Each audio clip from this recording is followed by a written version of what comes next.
Androantsika dia hiresaka ny amin'ireo ondry very ao amin'ny taranak'Israely.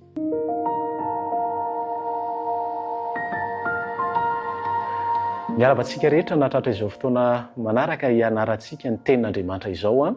Aloha ny tena hiresantsika sy andiniana izany tenin'Andriamanitra izany manasanao fa hiaraka hivavaka isika.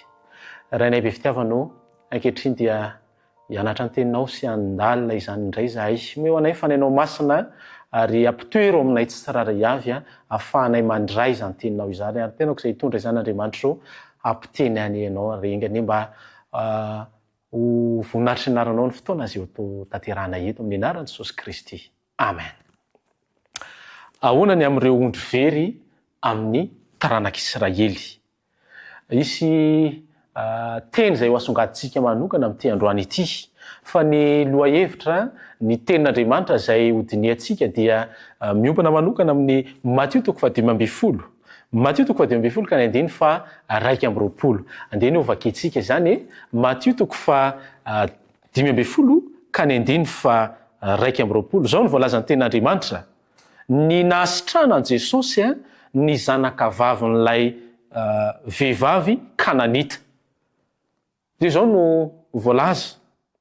Dia niala teo Jesosy ka nakany amin'ny faritany ny Tiro sy Sidona. Ny andiny faharoa amby roapolo dia izao hoe ary indro nisy vehivavy Kananita anankiray nivoaka avy tamin'izany tany izany ka niantso nanao hoe mamindrafo amiko tompoko zanak' Davida ô, ny zanako vavy ampahoriany demony loatra. Izay no tenin'Andriamanitra hiresaka ny amin'ilay vehivavy Kananita isika izay nananjanaka nampahoriany demony. Raha jerevantsika ny teny nasongadina amin'ity taridalan'androany ity dia izao hoe ny finoana mandrava fefy. Ny finoana mandrava fefy. Hianatra lesona ny amin'ilay vehivavy Kananita isika. Ity tantara ity dia izao mampiseho fa ny fitiavan'Andriamanitra dia tsy voafetra ny sistana, na koa firazanana, na ny fiaviana, na dia nentina teo amin'ny tontolo hafa aza Jesosy dia nasehony fa ny ondry very tadiavina dia izay rehetra manana fo mangeta enta azy. Ho an'izay rehetra mangeta entany Jesosy Kristy izany dia afaka ny ovovonjy manokana, afaka ny ahazo fiadanam-po miaraka amin'i Jesosy Kristy. Misy teny manokana izay hojerentsika dia ilay hoe finoana tsy mety maty dia afaka ny hamanantena mandrakariva. Ahoana ny amin'izany? Andao hiverina ny amin'ilay tantara izay ao amin'ny Matthieu 5:12 ka ny andiny fa 2:20 sy ny manaraka isika. Na dia teo aza ny sakana ara-kolotsaina sy ny fahitan'i Jesosy ho toy ny tsy ny raharaha tamin'ny voalohany dia tsy niala mihitsy ity vehivavy Kananita ity. Lesona mahafinaritra izany. Fa izao aza miala amin'Andriamanitra, aza miala amin'ny Jesosy, andao hifikitra amintsika. Ninonina ny zavatra mety ho fahasarotana? Ny zavatra mahafinaritra dia ho tahaka n'ity vehivavy ity, tsisy mahasakana anazy fa dia nanantona Jesosy mandrakariva izy. Ny fikirizany dia nampianatra antsika fa ny vavaka tao am-pinoana dia mampisokatra ny lanitra izany. Rehefa tena niantsoantso ity vehivavy ity dia namaly azy Jesosy. Manaraka dia izao, ny maso mijery ny fo. Nampiasain'i Jesosy ny hoe ny fahanginany mba hampibaribary ny fitsarana tendrony tao amin'ny mpony reto mpianatra ireto, satria niaraka tamin'i Jesosy ny mpianatra tamin'izay fotoan'izay hoe vehivavy tsy taranak'Israely io, vehivavy hafa firenena io. Fa ny zavatra nasehon'i Jesosy tamin'izay fotoan'izay dia izao, nampianatra lesona tamin'ireto mpianatra ireto izy. Nasehony fa ny finoana velona dia mety hipoitra avy amin'ny toerana tsy ampoizina indrindra. Satria teto dia tsy nampozina manokana fa isy an'ity vehivavy izay niantsoantso ity. Misy lesona anankiray izay asongadintsika ihany koa amin'ny alalany toko sy andininy io. Ny fitiavana mandresy ny saka. Ny fitiavana dia mandresy ny sakana.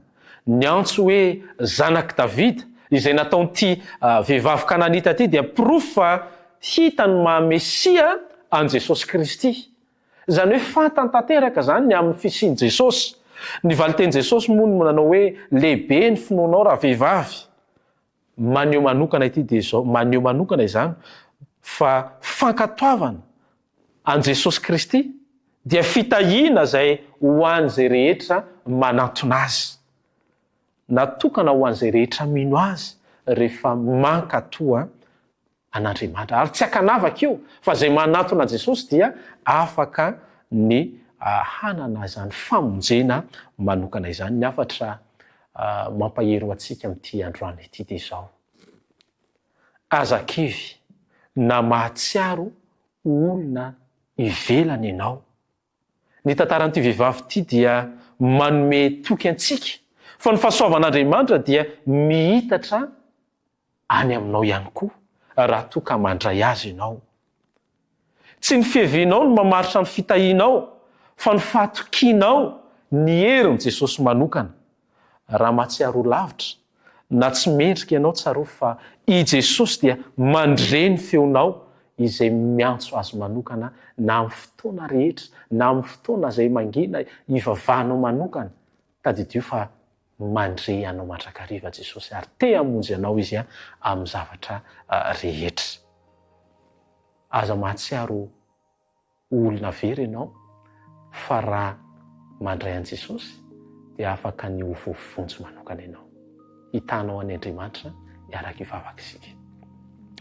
Rainay be fitiavanao, isaorana lehibe ny teninao izay mampianatra anay fa raha mankatoa sy mino anao zahay dia afaka ny ho voavonjy, afaka ny ho vonjenao. Tomporay masonao mitoera atao anatinay.